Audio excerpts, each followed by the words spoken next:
Some people call me a terrorist. I consider myself a teacher. Lesson number 1. Let's talk about Iron Man 3.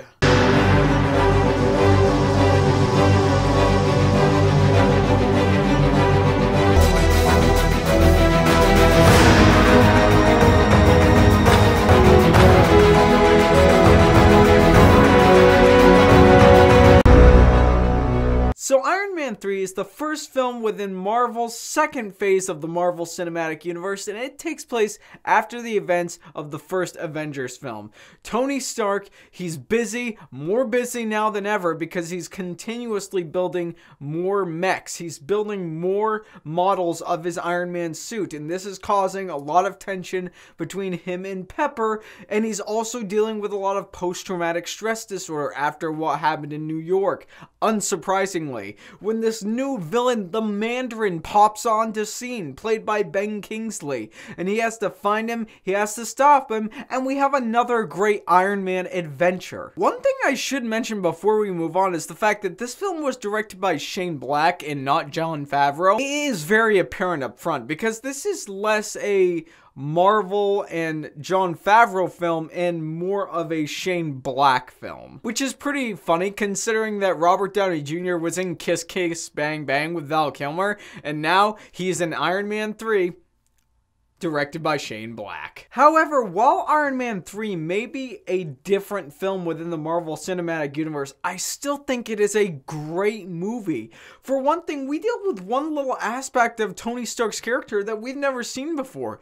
In this film, he's stressed, he's filled with fear and anxiety, he's got a whole bunch of other problems, he's trying to keep his relationship with Pepper stable, and he's got to go up against the Mandarin.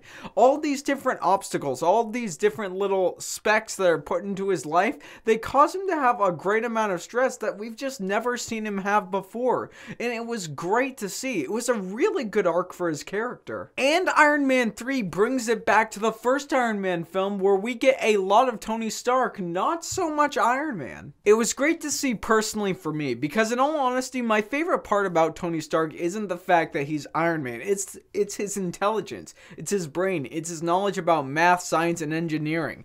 And when Shane Black decided to make that a major part of Iron Man 3, I was so happy, and it was an enjoyable aspect of this film for sure.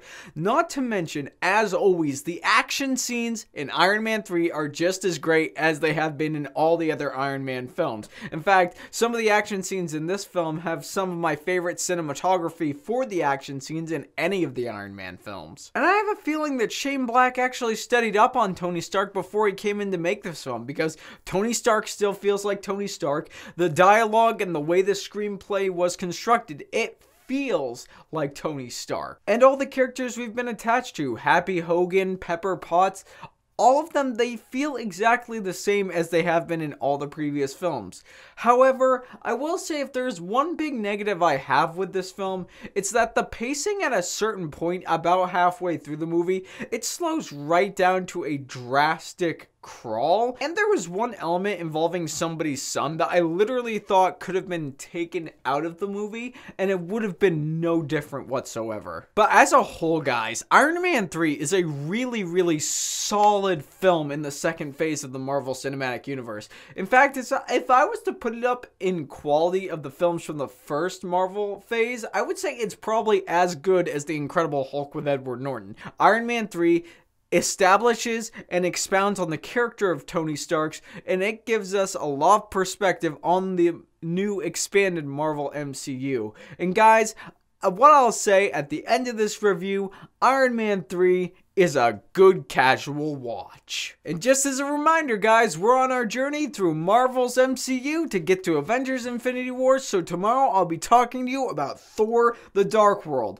also known as possibly the MCU movie I hate the most. But we'll get to that tomorrow. Won't we? And as always, guys, it is what you say that matters. So if you enjoyed what you've seen here and you want to see more, click right there and subscribe and become part of the fray of nerds who love cinema. You all have a fantastic day.